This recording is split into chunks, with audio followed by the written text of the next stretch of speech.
Vamos ficar em pé, um versículo na palavra de Deus. Mas eu quero falar hoje com vocês sobre o poder de superação que Deus nos dá, que nós temos e precisamos fazê-lo ativo em nossas vidas. O poder de fazer reviravoltas na vida, de gerar uma situação nova. Poder de sair de um buraco e subir para a montanha. O poder de, quando tudo indica acabou, a gente ressurgir do pó e dizer: estou aqui porque o meu Deus está vivo. Esse poder de superação, que é uma graça maravilhosa, que já começa a se manifestar pela salvação, porque nós estávamos condenados ao inferno. A nossa eternidade era longe de Deus. Todos pecaram e foram afastados da presença de Deus. Não havia solução. Mas a superação começou na graça. Deus nos amou, enviou o seu Filho Jesus, morreu, pagou a nossa dívida, se transformou no nosso fiador, limpou-nos da culpa, nos lavou, nos redimiu. E hoje nós somos nova criatura, as coisas velhas ficaram para trás. Tudo se fez novo e nós aguardamos novos céus e nova terra, onde habita a justiça, e ali nós vamos viver para sempre com o nosso Deus. É uma superação tremenda, extraordinária. E eu me inspirei, me iluminei na bênção que Jacó deu ao seu filho Gade. Gênesis 49, versículo 19. Gênesis 49, versículo 19, um versículo pequeno, curto, que traz poucas informações, mas nas suas entrelinhas tem tanta mensagem, tem tanta coisa escrita aí, tem tanta coisa nesse contexto, tem tanta demonstração desse poder de superação. Um dia na história, Jacó colocou a sua mão direita sobre a cabeça do seu filho Gade, o seu sexto filho. Colocou a mão sobre a cabeça dele e disse assim: Gade será atacado por guerrilheiros, mas ele lhes atacará a retaguarda. Gade será atacado por guerrilheiros, mas ele, Gade, lhes atacará a retaguarda. Diante da tua palavra nos expomos, abertos, sem reservas, como ela mesma diz, recebendo-a com mansidão, para que ela cumpra o propósito para o qual é enviada. Nos ajude a aprender, não apenas o conhecimento teórico da informação, mas aprender o poder que emana da tua palavra. E que quando a fé nasce em nós em relação ao que o Senhor diz, é capaz de mover montanhas, de superar qualquer obstáculo, de triunfar sobre qualquer dificuldade. Pessoas diferentes se ajuntam aqui nesse lugar, e tantas outras, de forma virtual, também ouvem essa mensagem, e irão ouvir também no futuro. Senhor, que a tua palavra se aplique nos corações e traga vida, e dê a revelação desse poder de superação que habita em nós e que precisamos despertá-lo. Em nome de Jesus. Amém. Os irmãos tomem o seu lugar, por favor.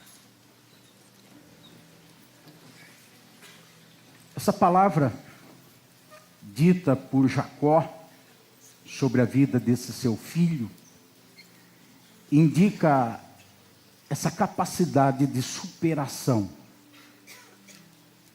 como uma bênção que é outorgada, que é dada para as pessoas que têm duas coisas. Primeiro, uma fidelidade a Deus inegociável. Uma pessoa que sabe ser fiel a Deus. E segundo, um compromisso com os seus. E entenda por seus familiares, amigos, irmãos na fé. Portanto, o poder de superação que emana da palavra de Deus como fruto de graça na nossa vida, ele está condicionado à nossa fidelidade e ao nosso compromisso.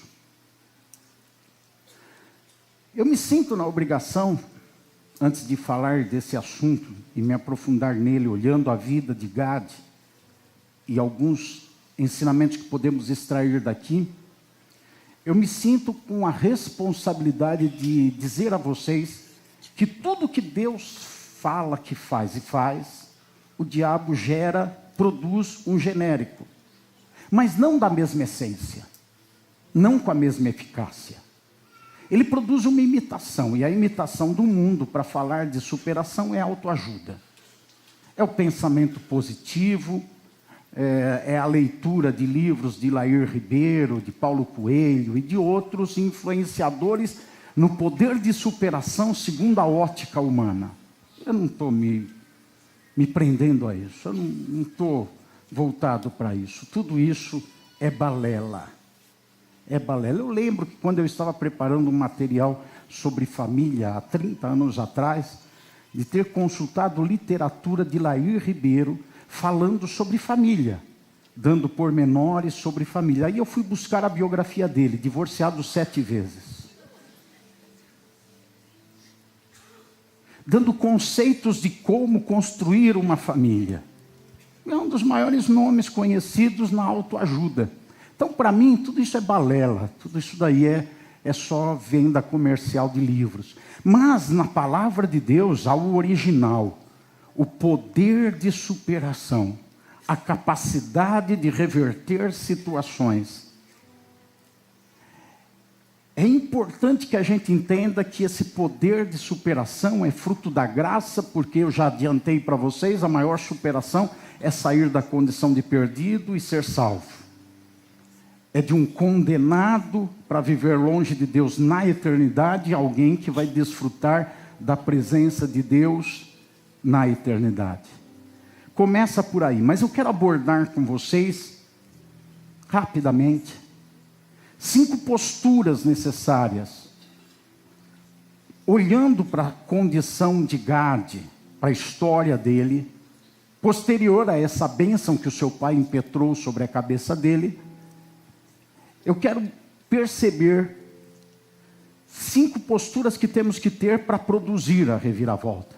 Tem muitas pessoas, irmãos, que estão esperando uma mudança de contexto, mas há muito tempo e nunca acontece nada. Eu acredito que deveriam, se esse contexto que existe, que precisa ser mudado, é um contexto contrário àquilo que Deus promete para os seus filhos enquanto estamos aqui nessa vida, então eu recomendo que esses irmãos parem para pensar se estão tendo essas posturas que nós podemos perceber. Vamos a elas. Primeiro, eu quero antecipar as 5 posturas para vocês. Depois vamos conversar sobre cada uma delas. A tela podia me ajudar aí. Vocês têm as 5 posturas. Coloque a primeira, por favor. Não se vitimize. Não se vitimize. E ela está em ordem prioritária. A primeira coisa a acontecer é não se vitimizar pelo caos, ou pelo problema, ou pela dificuldade. E muitos já caem aqui. Porque assim que surge o problema, eles já assumem aquele ar de coitadismo. Aquele ar de vítima de uma situação. E tentam atrair compaixão e misericórdia de Deus e de outras pessoas através desse vitimismo. Segundo, não se ponha na defensiva. Não se ponha na defensiva. Há sempre uma reação negativa ou uma reação positiva para cada situação que acontece na nossa vida. Terceiro, não use as mesmas armas que o inimigo. Certamente, se existem dificuldades na sua vida, problemas, foi causado por alguma circunstância, ou espiritual, ou natural, ou pessoas, porque elas são ruins, ou por demônios que usou pessoas que são deles. Porque tem 2 tipos de pessoas. Tem gente que é usada por Satanás, e tem gente que até usa Satanás. Tem gente que é ruim mesmo. Tem gente que não é demônio, eles são ruins. Eles mesmos são ruins na sua essência, na sua formação, na sua conduta. É ruindade inata. Então não use as mesmas armas que o inimigo, porque essa é a nossa tendência natural. Nós somos tendenciosos à lei. Olho por olho e dente por... Nós somos tendenciosos a isso. À lei. Esquecemos que a lei serve apenas para mostrar que nós somos pecadores. Que ela não tem poder de nos ensinar nada mais do que isso. Vocês não conseguem ser o que deveriam ser. A lei só tem essa função, diz Paulo, de indicar que nós estamos perdidos. Só isso. Mas nós temos a tendência de seguir a lei, ainda que vivamos na graça, nós temos a tendência de estar sempre pensando, olho por olho, dente por dente. Isso é usar as mesmas armas que o inimigo. Quarto, abra caminho para seus irmãos. Lembre-se, dá uma olhada para o lado, não precisa encarar ninguém, nem olhos com os olhos. Esse negócio de olhos com os olhos parece coisa de Roberto Carlos. E às vezes na igreja o irmão fala assim, olha nos olhos do teu irmão, olha bem fundo. Eu não consigo. Eu não consigo. Eu só consigo olhar bem fundo nos olhos da Leonor. E já fico cheio de vontade de beijar. Então não dá para ficar... E nem quero olhar nos olhos de um irmão. Sei lá o que vai acontecer.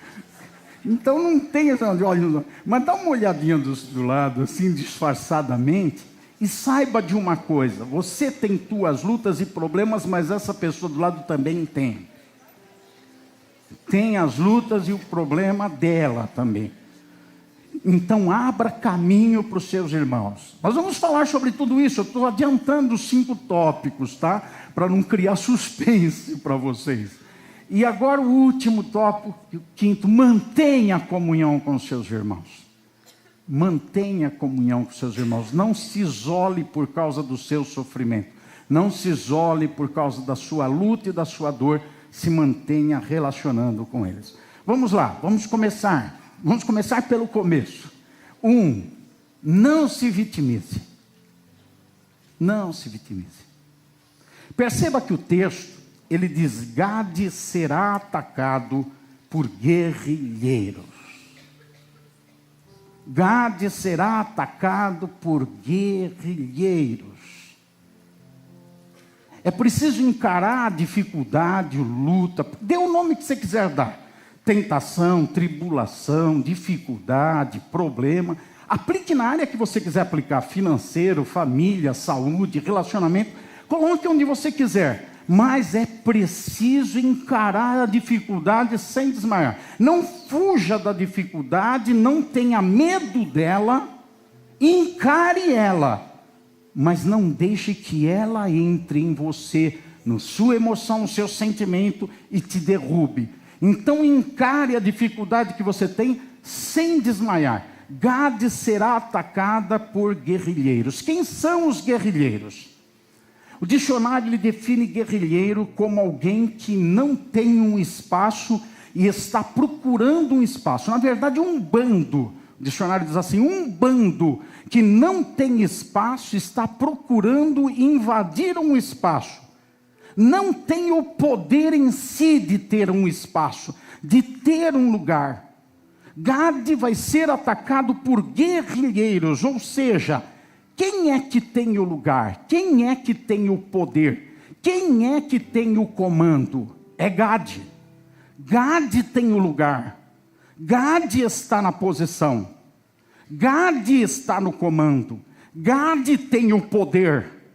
E vai ser atacado por guerrilheiros, por aquele que não tem o poder, por aquele que não tem o comando, por aquele que não tem a autoridade, com aquele que não tem o espaço. Você já está percebendo onde eu vou chegar, né? Você já está percebendo que eu vou dizer para você que nós não somos cauda, nós somos cabeça. Você já está percebendo que eu vou dizer para você que nós temos o controle para mudar o quadro. E que nós não temos esse controle pelas nossas forças, pela nossa capacidade. Nós temos o controle porque a Bíblia afirma que Jesus morreu, ressuscitou, subiu ao céu e todo poder lhe foi dado no céu e na terra. E ele chamou os discípulos e disse: vocês fiquem em tal lugar até serem revestidos do poder que eu recebi. E então vocês vão ocupar Jerusalém, vão ocupar Judeia, vão ocupar Samaria e vão ocupar até os confins da terra. Então quem é que tem posição? Quem é que tem poder? Quem é que está no comando? Quem é que tem autoridade? Vire para o seu irmão, por favor, fala: você não é vítima, irmão. Fala para ele: crie vergonha na cara, tire esse olhar de coitadismo do seu semblante. Pare de olhar chamando por misericórdia. Parece cachorrinho querendo leite, querendo ração. Para! Não se vitimize.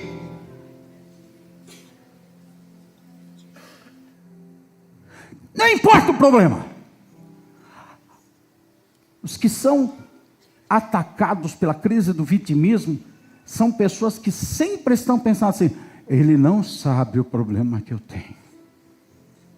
Se ela estivesse passando o que eu estou passando, se entendesse o que eu sinto, a dor que me toca. Não importe o problema, não se vitimize. Jesus estava indo para a cruz, ele disse: ninguém tira a minha vida, eu a dou voluntariamente, porque tenho o poder de tomá-la de volta. Ele não se fez vítima, ele estava no Calvário, ele estava na cruz. Ele não se fez vítima, ele transformou em vítima aqueles que estavam pregando na cruz. Quando ele disse: Pai, perdoa, eles não sabem o que fazem. Eles é que estão perdidos no lugar que eu estou. Não sou eu que estou perdido aqui. Eles estão perdidos por me crucificarem. Não sou eu que estou perdido em ser crucificado, porque ele sabia que ele iria ressuscitar depois de 3 dias. E você sabe que você vai ressuscitar e viver para sempre com o Senhor. Não tem vitimismo para aquele que está em Cristo e entende que tem poder de superação, que pode superar tudo que está acontecendo. E agora eu já vou ser mais direto com você. Você pode superar isso que você está passando. Você pode vencer essa dificuldade que você está vivendo.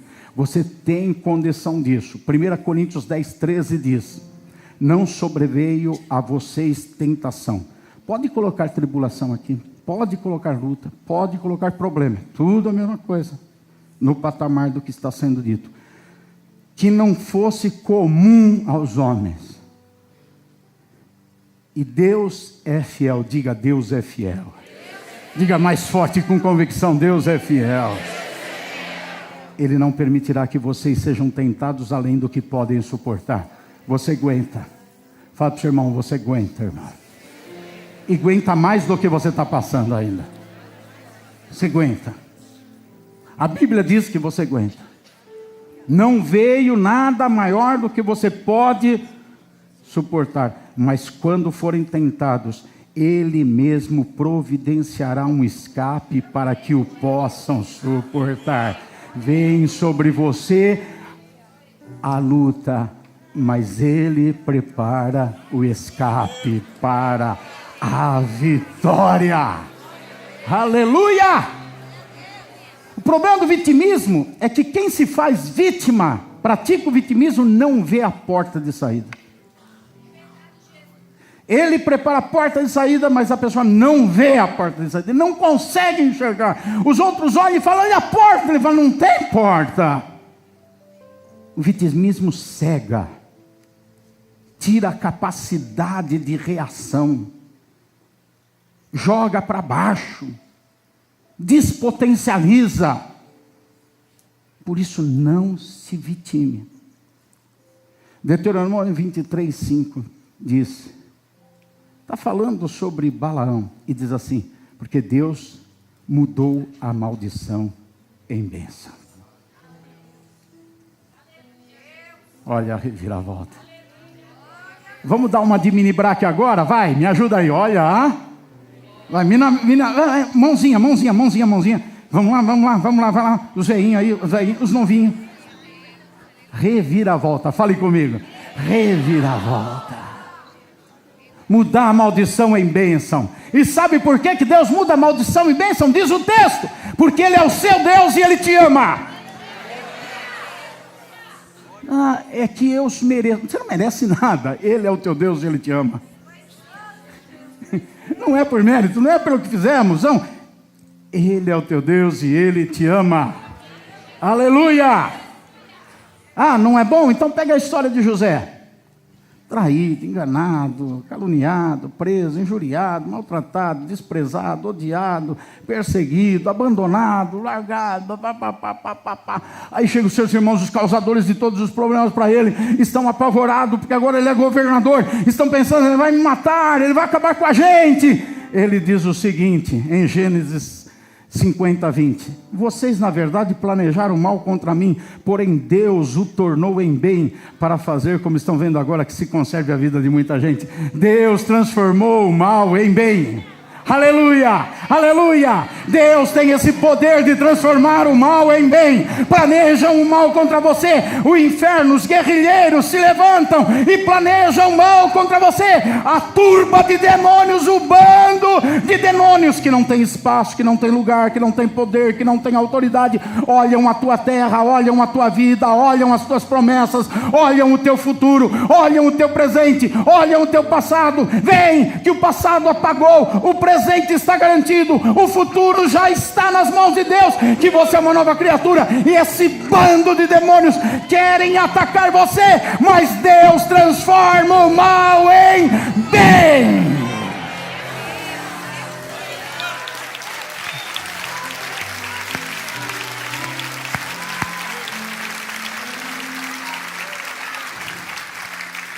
Segundo, não se ponha na defensiva.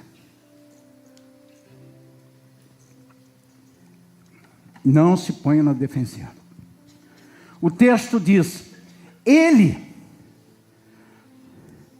ou seja, Gade, lhes, ou seja, guerreiros, atacará a retaguarda.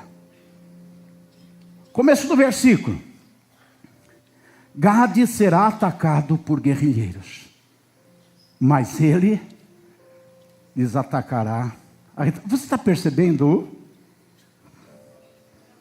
a reviravolta? Você está percebendo o detalhe dessa reviravolta? Está dizendo que os guerrilheiros vão atacar Gade, mas de repente a coisa vai inverter, e Gade é que vai estar atacando os guerrilheiros e na retaguarda. Tem algo aí sobrenatural. Porque se os guerrilheiros estão atacando, estão confrontando, estão vindo diante, mas diz que Gade vai atrás deles, atacá-los. Aleluia, levante a sua mão e diz: em Jesus eu farei proezas. Aleluia, reviravolta, mudança de quadro. A NVI traz assim: os perseguirá. A versão fácil de ler, uma outra versão das Escrituras diz assim: os obrigará a fugir. Isso não é uma postura de defensiva. Não é uma postura defensiva. Aqui não diz Gade, os guerrilheiros atacarão Gade e Gade fugirá. E Gade se assustará. Sabe qual é o problema de muitos crentes? Eles vivem fugindo dos problemas. Eles fazem campanhas para fugir dos problemas. Eles buscam a Deus para escapar dos problemas. Eles querem correr dos problemas. Enfrente, encare, olhe para os problemas, resista aos problemas, supere os problemas, vença os problemas, gere superação e reviravolta na situação. Não fuja, não se esconda. O apóstolo Pedro, ele mostra o caminho para que você reverta essa situação. Parece que Pedro está entendendo o que acontece com Gade, que está sendo atacado, mas de repente dá uma reviravolta e passa a atacar. E Pedro escreve no capítulo 5, na primeira carta de Pedro, capítulo 5, vamos ver versículos 6 a 11. E eu quero explicar algumas coisas para vocês. vocês vão ver no texto, que eu não vou ler por completo, vocês vão ver posturas que eu grifei e salientei aí. Primeira delas, humilhe-se debaixo da poderosa mão de Deus. Nós demonstramos humildade diante de Deus quando nos sujeitamos à sua palavra e à sua vontade. Humilde é aquela pessoa que Deus fala, ele diz amém. Deus falou, é isso mesmo. Deus mandou, eu faço. Deus pediu, eu dou. Isso é a humildade debaixo das mãos de Deus. A vontade de Deus é que eu faça isso, reaja assim ou haja assim. Então eu vou fazer isso, agir assim, reagir assim. Isso é humildade. Toda postura diferente dessa é soberba e orgulho. Não, Deus falou, eu sei, mas eu não consigo, eu não posso, é soberba e orgulho. Não, mas não dá, é soberba e orgulho. Não, eu não tenho, é soberba e orgulho. A humildade diante de Deus é Deus falou, eu faço. Deus mandou, eu faço. Deus disse, eu faço. Deus pediu, eu dou. Pronto, isso é humildade. Então começa aí. A postura para reviravolta. Sair de perseguido para ser perseguidor. Humilhe-se debaixo da mão de Deus. O versículo 7 fala sobre lançar ansiedades. Lance as ansiedades diante dele. A segunda postura é não ficar preocupado. É não ficar preocupado. Aconteça o que acontecer, não deixar. O que é preocupado? Preocupado. É uma atitude mental de se ocupar antecipadamente com a eventual dificuldade do futuro. Isso é preocupado. Lancem as ansiedades. Lancem diante de tudo aquilo que pode te preocupar. Não fique com isso. Quantas pessoas não dão reviravolta porque elas ficam preocupadas. Elas ficam pensando na tragédia, elas ficam pensando no mal. 5 minutos assistindo na televisão más notícias despotencializa 5 horas de reação na sua vida. 5 minutos. Perceba o quadro. Todas as emissoras de televisão apresentam, e rádio, pela manhã, os crimes da cidade. As dificuldades do país e do mundo. As notícias são sempre as mesmas. Sequestrou, matou, roubou, destruiu, aniquilou, pai matou filho, filho matou pai. Sempre. 5 minutos ouvindo, vendo essas coisas, roubam de você 5 horas de reação diante dos problemas. Roubam da sua mente e do seu coração 5 horas de potencial de superação. Agora imagina aquelas pessoas que toda manhã vão lá, ligam rádio, televisão, estão lavando louça, estão conversando, está lá rádio, televisão, falando de tragédia, de morte, matou, roubou, fez, elas vão sendo despotencializadas da capacidade de reação. Então, tirem as preocupações. Versículo 8. Sejam sóbrios e vigilantes. Sejam sóbrios e vigilantes. O que quer dizer aí? Se mantenha sereno, prestando atenção, ao ponto de tomar decisões inteligentes e sensatas.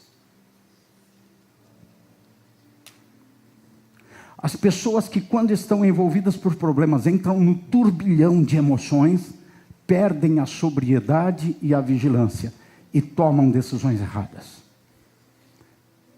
Coisas que vão afetar a vida deles. Mas naquele momento eles não percebem que dali para frente a vida deles vai ser afetada e pode ser até destruída. Por quê? Porque não tiveram sobriedade e vigilância. Para que possa haver reviravolta, tem que ter sobriedade e vigilância. No versículo número 9, versículo número 9 diz o seguinte: resistam-lhe firmes na fé. Resista ao diabo. Versículo 8 fala que o diabo está ao redor procurando devorar. E o versículo 9 diz: resista firme na fé. Efésios 6:11 diz: fiquem firmes. Tiago, eu acho que é 4:27, se eu não me engano, diz assim: resisti ao diabo e ele fugirá de vós. Então é resistir firme, não é fugir, não é tentar escapar, é resistir, é enfrentar. Levante as 2 mãos aos céus e diga: eu vou enfrentar os meus problemas. Eu pedi para levantar as mãos porque você está indicando quem vai te dar força para você enfrentar os seus problemas. Mas eu vou enfrentar as minhas dificuldades. Diga mais uma vez: eu vou enfrentar as minhas dificuldades. Aleluia. Bendito seja o nome do Senhor. Versículo 10 diz assim: depois de ter sofrido por um pouco, vai sofrer um pouco, gente, tenha consciência disso. Por quê? Porque o processo de Deus para a maturação da nossa vida é no meio do sofrimento. Jesus foi aperfeiçoado no meio do sofrimento. É no sofrimento que nós somos depurados. É o fogo que tira a impureza. É a provação que tira a meninice, a infantilidade. E nós precisamos ser depurados. E Deus nos quer pessoas perfeitas. Então Ele trabalha em nós e nós vamos sofrer um pouco. Porque olha, diz o texto: porque vocês, depois de ter sofrido um pouco, Ele mesmo vai aperfeiçoar, firmar, fortificar e fundamentar vocês. Mas não é antes de sofrer um pouco, é depois de sofrer um pouco, é que Ele vai fazer isso. E eu já sei que as vítimas estão pensando: mas eu sofri muito, não é um pouco. É o pensamento do vitimista. Esse é o pensamento do vitimista. Enquanto ele está ouvindo isso, ele já está pensando: mas o meu sofrimento é muito grande, eu sofro muito, eu não sofro um pouco, então esse texto não é para mim. Esse texto é só para quem está sofrendo um pouco. O pouco para Deus pode ser 40 anos. O tempo que for necessário para te depurar, para te aperfeiçoar, para te solidificar. E as pessoas são diferentes nas suas reações. Tem gente que sofre um pouco e já começa a amadurecer. Tem gente que sofre muitos anos e continua infantil. Então, e Deus não desiste de processos. Ele continua no processo na nossa vida. Enquanto Ele não ver a maturidade, Ele vai continuar no processo.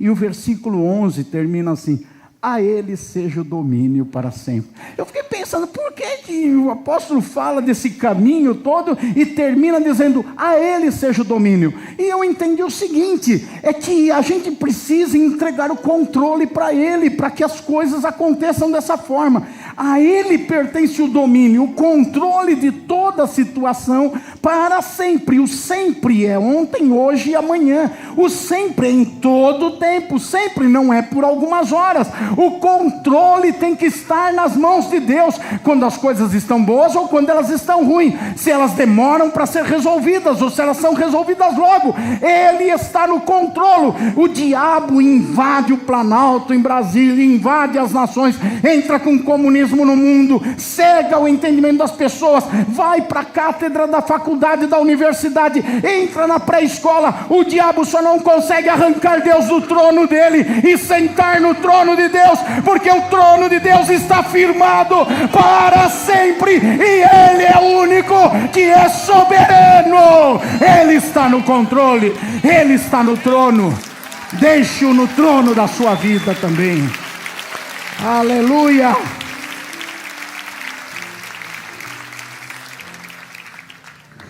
Terceiro, não use as mesmas armas que o inimigo. Dá uma vontade, fala a verdade. Não dá vontade. Eles xingam, não dá vontade de xingar. Eles xingam, eles gritam, eles mentem, eles trapaceiam, eles fazem bravatas, ameaças, eles se enchem de ódio, provocam, geram situações e ocasiões para nos provocar. Demônios ou pessoas usadas por eles. E nós?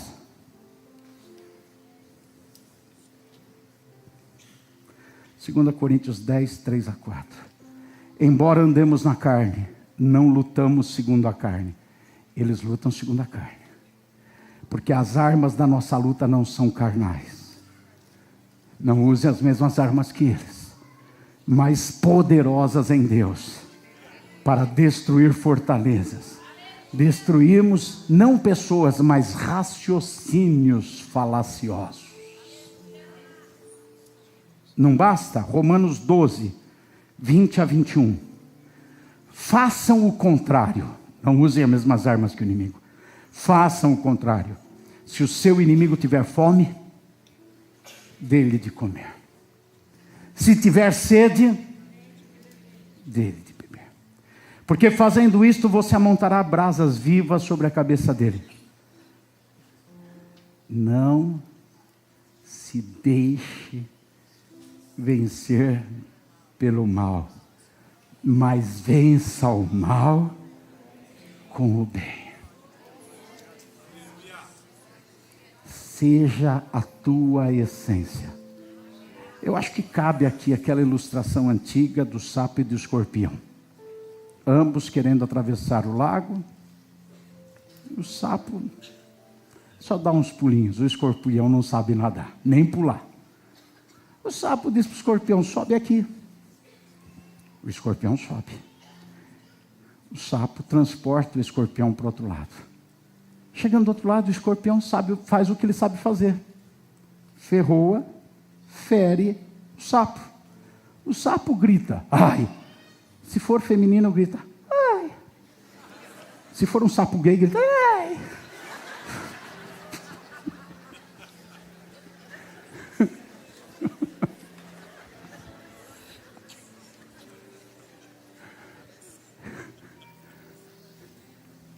No outro dia estão os dois do outro lado para voltar para cá. E o escorpião não sabe nadar. E o sapo dá um pulo. O sapo fala para o escorpião: sobe nas minhas costas que eu te levo. Os outros animais se revoltam e falam: mas você sabe que ele vai te ferroar?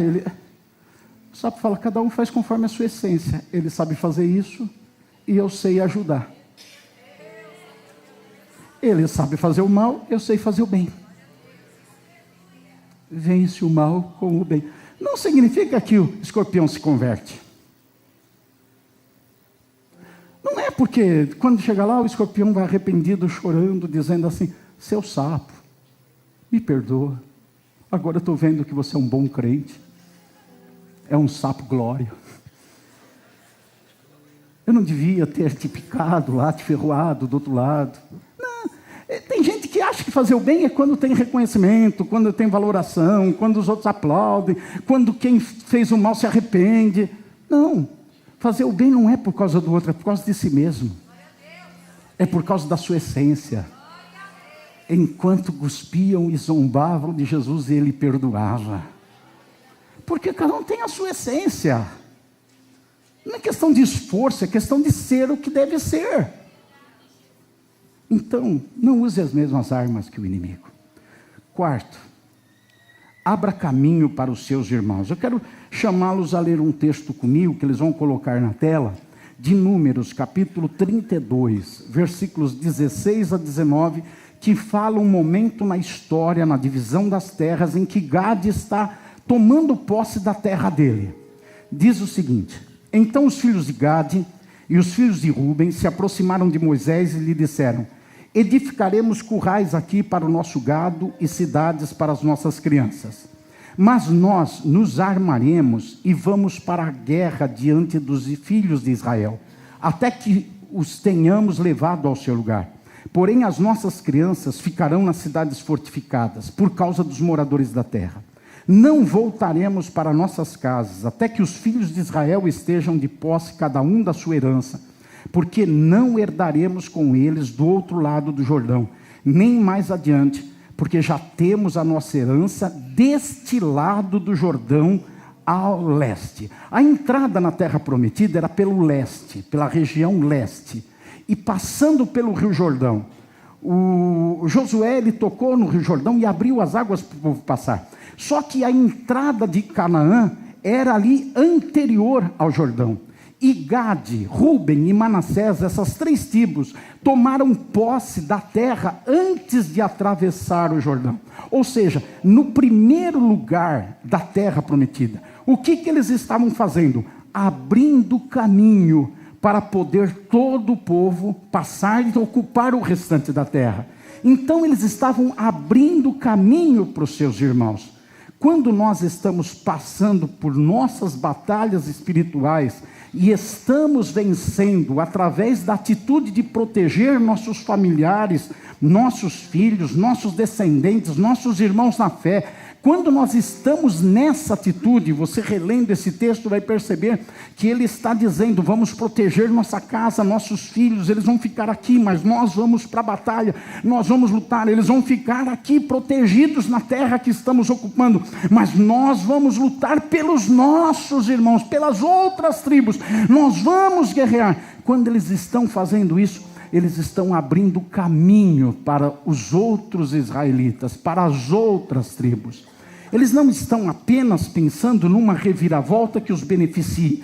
Eles estão pensando, nessa nossa mensagem linguajar, numa reviravolta que, além de se beneficiar, vai beneficiar os outros. Então vai estar lutando em favor dos outros, para dar vitória aos outros também. Então abra caminho para os seus irmãos. E quinto, para a gente concluir, mantenha comunhão com seus irmãos. Agora eu chamo vocês para Josué, capítulo 22, voltando a falar desse tempo de repartir terras. Josué 22, versículos 26 e 27. Agora a gente vai perceber o quê? Gade está do lado de cá do Rio Jordão. As outras tribos estão do lado de lá do Rio Jordão.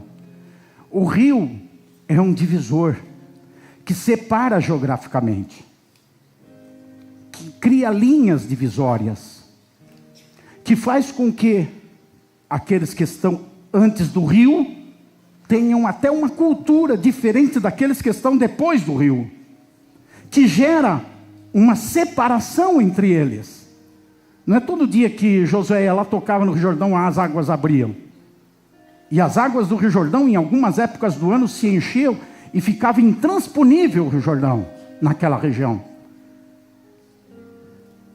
Mas os moradores de Gade estavam preocupados com isso. Nós não podemos nos isolar e nos afastar dos nossos irmãos israelitas. Eles estão do lado de lá, nós estamos do lado de cá. É perigoso nós termos uma cultura, eles terem outra. É perigoso que os nossos filhos no futuro comecem a adorar um outro Deus e não o Deus de Israel. Porque nós estamos do lado de cá, eles estão do lado de lá. Nós temos que manter comunhão, nós temos que não nos isolar, nós temos que estar juntos, nós não podemos ficar separados deles, ainda que haja impedimentos geográficos, físicos, mas nós temos que criar mecanismos para nos aproximarmos e estarmos juntos. E aí, nesse texto de Josué 22, 26 a 27, eles chegam à conclusão: por isso dissemos, vamos edificar um altar, não para holocausto, nem para sacrifício, mas para que entre nós e vocês, e entre as nossas gerações depois de nós, nos sirva de testemunho, e possamos servir o Senhor na presença dEle, com os nossos holocaustos. Então vamos fazer um altar, não é propriamente pelo holocausto, mas vamos fazer o holocausto lá. Os nossos sacrifícios e as nossas ofertas pacíficas. E também para que no futuro, os filhos de vocês não digam aos nossos filhos: vocês não têm nada a ver com o Senhor. Olha a ocupação deles. Entenda todo o contexto. Gade está sendo atacado por guerrilheiros. Ele não se vitimiza. Eu não sou uma vítima disso que está acontecendo. Ele não se defende, ele vai atacar.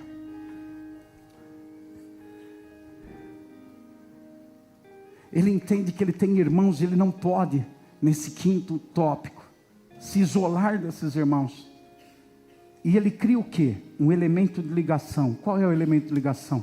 Altar. É a comunhão. O altar representa a comunhão com Deus. Sabe, nós nos encontramos no café, na padaria, no almoço, no grupo pequeno, na reunião do departamento, do ministério, nos encontramos no culto. Mas o lugar onde a nossa comunhão é firmada é no altar. É na presença de Deus. Aqueles que vão para o altar é que nutrem a verdadeira comunhão. Eles podem estar no mesmo grupo ou não. Eles podem estar no mesmo departamento, na mesma igreja ou não. Eles podem estar na mesma cidade ou não. mas todos que se encontram no altar estão em comunhão com Deus e estão em comunhão uns com os outros. O apóstolo Paulo, ele escreve, diz: a nossa comunhão é com o Pai, com o Filho e com o Espírito Santo. A nossa comunhão não é a festa, não é o culto, não é a celebração, não é o churrasco, não é o grupo pequeno. A nossa comunhão não somos nós, a nossa comunhão é com o Pai, com o Filho e com o Espírito Santo. Aqueles que estão em comunhão com o Pai, com o Filho e com o Espírito Santo, esses é que estão na verdadeira comunhão. E eu termino essa mensagem dizendo para você que para você potencializar a sua capacidade de superação, é preciso sempre lembrar de 3 coisas. A primeira delas, você precisa ser fiel a Deus e comprometido com seus irmãos. A segunda delas, é por meio de Jesus que você está no controle. Você não é guerrilheiro, é o inimigo que é guerrilheiro, e por isso você tem o poder que o Senhor te concedeu para não se vitimizar diante das dificuldades. E terceiro, sabe o que significa Gad do hebraico? A palavra Gad. A palavra Gad no hebraico é afortunado. Transliterando para a nossa linguagem, é um sortudo. Gad é um sortudo. Quando você lê o texto, Gad é atacado por guerrilheiros, você consegue pensar ele é um sortudo? Eu consigo. Porque Gad é atacado por guerrilheiros, mas ele tem a sorte de contar com Deus que dá para ele a capacidade de superação, de reviravolta. Esteja acontecendo o que está na sua vida, eu não tenho dó de você. Não tenha você dó de você. Você não precisa de comiseração de ninguém. As misericórdias do Senhor já estão sobre a sua vida, e elas se renovam a cada manhã, e elas te dão a capacidade de superar qualquer situação. Tudo que você passa, alguém também já passou, alguém também está passando, alguém também vai passar. Tudo que você sofre, outros já sofreram, e nós temos exemplo de muita gente hoje, no passado, na Bíblia, na história, que passou, venceu, superou, para servir para você, e você olhar e dizer: eu também posso todas as coisas naquele que me fortalece. Eu posso, eu consigo, e é capaz de você se levantar, como o profeta Joel disse no capítulo 3, versículo 10, forjar do seu arado uma arma e dizer o fraco: eu sou forte. É Deus que te fortalece, é Deus que te ajuda a superar. Ele te capacitou para ser um afortunado, um sortudo, um Gad. Aplaude ao Senhor teu Deus, que te dá posição e te dá capacidade de superar e vencer todas as situações na sua vida.